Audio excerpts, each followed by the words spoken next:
মহানবী সাল্লাল্লাহু আলাইহি ওয়াসাল্লাম যখন মিরাজে গিয়েছিলেন, যাওয়ার পথে আল্লাহর হাবিব বিশ্বনবী সাল্লাল্লাহু আলাইহি ওয়াসাল্লাম অনেক দৃশ্য দেখেছেন। নবীজিকে জান্নাত দেখানো হয়েছে, জাহান্নাম দেখানো হয়েছে। কিন্তু নবীজি মিরাজ করার পরে যখন মক্কাতুল মুকাররমায় আবার যখন আসলেন, আসার পরে সাহাবায়ে কেরামকে বললেন, শুনো, আমি যখন মিরাজে গিয়েছিলাম, যাওয়ার পথে আমি অনেক কিছু দেখেছি, কিন্তু মনে রাখতে হবে যাদেরকে আমি সবচাইতে বেশি জাহান্নামে দেখেছি তাদের বিবরণগুলো তোমরা শুনো। সাহাবায়ে কেরাম তো আজীব হয়ে গেলেন, তাআজ্জুব হয়ে গেলেন। রাসূলকে প্রশ্ন করলেন, ইয়া রাসূলুল্লাহ, ইয়া হাবিবাল্লাহ, ওগো আল্লাহ তাআলার পয়গম্বর, জাহান্নামে আপনি মিরাজে যাওয়ার পরে জাহান্নামে যাদের সংখ্যা বেশি আপনি দেখেছেন তাদের বিবরণ আপনি আমাদেরকে দেন। নবীজি বললেন, আমি যখন জাহান্নামের দৃশ্য আমি দেখলাম, তখন জাহান্নামের ভিতর আমি কয়েক শ্রেণীর মানুষদেরকে আমি দেখলাম। এক নাম্বার হলো যারা মানুষের পরনিন্দা করত, ওই সমস্ত পুরুষ এবং নারীদেরকে আমি জাহান্নামের ভিতরে দেখেছি। যারা মানুষের কথা, একজনের কথা গিয়ে আরেকজনের কাছে গিয়া বলে। আছে না এমন মানুষ? দেখবেন আপনি ভালো চলতেছেন, ভালো খাইতেছেন, ভালো পড়তেছেন, ভালো অবস্থানে আছেন, আর একটা মানুষ সহ্য হয় না, অমুকের কথা গিয়ে আরেকজনের কাছে গিয়া বলেন। এই যে চার হোস্টেল আপনি যখন বসবেন, দোকান পাটে যখন আপনি বসবেন, তখন দেখবেন আহারে কত রকমের সমালোচনা শুরু হয়। অমুকের মেয়ে কি করছে, অমুকের ছেলে কি করছে, অমুকের মেয়ে অমুকের ছেলের সাথে এই করছে সেই করছে, মানে দুনিয়ার নানান ধরনের কথাবার্তা। আমার আপনার নবী বলেন, পরনিন্দাকারীদেরকে আমি সব চাইতে বেশি জাহান্নামের ভিতর আমি দেখলাম। ও সাহাবায়ে কেরাম, তোমরা শোনো, তোমরা কখনো অন্যের সমালোচনা করে তোমাদের মহামূল্যবান সময়টাকে তোমরা নষ্ট করবা না। এক নাম্বার হলো পরনিন্দাকারীদেরকে আমি জাহান্নামের ভিতরে দেখলাম। দুই নাম্বার হচ্ছে আমলহীন বক্তা। এমন বক্তা যে বক্তা মানুষদেরকে আমলের কথা বলে, মানুষদেরকে আমলের প্রতি উৎসাহিত করে, কিন্তু তার নিজের কোনো আমল নাই, সেই বক্তাদেরকে আমি সবচাইতে বেশি জাহান্নামের ভিতরে দেখেছি। আল্লাহ পাক কুরআনুল কারীমের ভিতরে আমার আল্লাহ বলেন, কাবুরা মাকতান ইনদাল্লাহি আন তাকুলু মা লা তাফআলুন।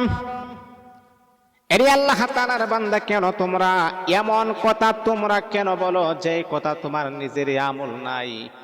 ও বক্তারা শোনো, ও আলেমেরা শোনো, এমন কথা কেন শ্রোতাদের সামনে তোমরা আলোচনা করো যেটার ব্যাপারে তুমি নিজেই উদাসীন, সেই ব্যাপারে তুমি কেন আলোচনা করো? অনেক বক্তা আছে এমন যে নিজে ওয়াজ করে, আমলের প্রতি মানুষকে উৎসাহিত করে, অথচ তার নিজেরই কোনো আমল নাই। অনেক বক্তা আছে এমন, তাদেরকে আমি জাহান্নামের ভিতর আমি দেখেছি, আমার রাসূল বলেছেন। তিন নাম্বার হলো যারা নামাজে অলসতা করে এবং কোরআন ত্যাগ করে, তাদেরকে আমি জাহান্নামের ভিতরে আমি দেখলাম। নবী বললেন, সাহাবীরা শোনো, যারা 5 ওয়াক্ত নামাজ পড়তো কিন্তু তারা নামাজের ভিতরে তারা অলসতা করত। নবীর সাহাবীরা প্রশ্ন করে, নবী গো, নামাজের ভিতর আবার কিভাবে অলসতা করে আপনি আমাদেরকে জানায় দেন। তখন নবী বললেন, নামাজের রুকু সিজদা কওমা জলসাকে সঠিকভাবে আদায় না করার মানেই হচ্ছে নামাজের ভিতরে সে অলসতা করেছে এবং তারা কোরআন ত্যাগ করে দিয়েছে, কোরআন পড়া ছেড়ে দিয়েছে। তাদেরকে আমি জাহান্নামের ভিতরে আমি দেখেছি। মুহতারাম হাজিরিন, এই বদ অভ্যাসগুলোকে আমরা পরিহার করতে হবে, তা না হলে আমরা জাহান্নামী হয়ে যাব।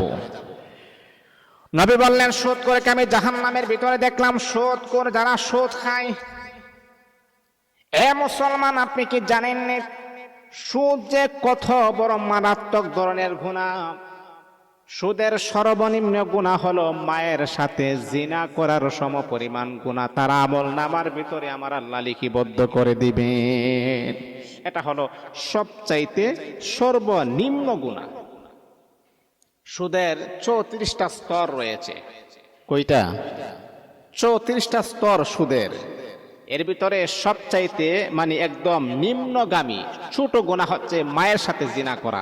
এখন আপনাদের কাছে আমার প্রশ্ন হচ্ছে, আপনি যদি আপনার জন্মদারণী মার সাথে জিনা করার পর নামাজে দাঁড়ান, সেই নামাজটা কি কবুল হবে? কি বলেন, কবুল হবে?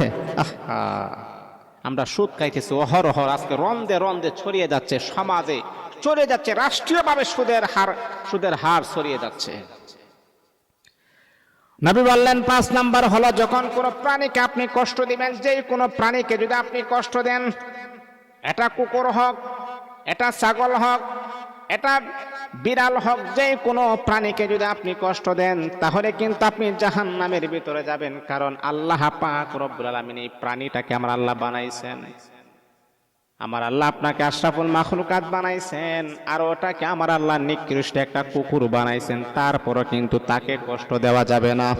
6 নাম্বার হচ্ছে, যে নারী সন্তানকে দুধ পান করাই না, সন্তান দুধ খাইতে চায় কিন্তু অনেক মা আছে সন্তানকে দুধ পান করাই না। এর কারণ হলো, আমি যদি আমার সন্তানকে দুধ পান করাই তাহলে আমার ফিগার নষ্ট হয়ে যাবে, আমার চেহারার গ্লেজ নষ্ট হয়ে যাবে। চেহারার ফিগার ঠিক রাখার জন্য অনেক নারী আছে তার নিজের সন্তানকে দুধ খাওয়াই না। আমার নবী বলেন, ওই সমস্ত নারীদেরকে আমি জাহান্নামের ভিতরে দেখেছি। নাউযুবিল্লাহি মিন যালিক। তারপরে আমার নবী বলেন, আমি তারপরে 7 নাম্বার হচ্ছে, বেবিচারী নারী পুরুষদেরকে আমি জাহান্নামের ভিতরে দেখেছি। জিনা যারা লিপ্ত হতো ওই সমস্ত নারী এবং পুরুষদেরকে আমি জাহান্নামের ভিতরে দেখেছি। তারপর মৃত্যুক এবং গজব রটনাকারী 8 নাম্বার, তাদেরকে আমি জাহান্নামের ভিতরে দেখেছি। নাউযুবিল্লাহি মিন যালিক। এই জন্য মুহতারাম হাজিরিন, আপনাদের কাছে আমার আকুল আবেদন, এই বদ অভ্যাস যদি আমাদের ভিতরে থাকে তাহলে আজকের থেকে আমরা পরিহার করব, যাতে করে আল্লাহ পাক আমাদেরকে বদ অভ্যাসগুলো যেন আমাদের ভিতরে না আসতে পারে, আমাদেরকে যেন আল্লাহ পাক মাফ করে দিয়ে যেন জান্নাতি বানায় দেন।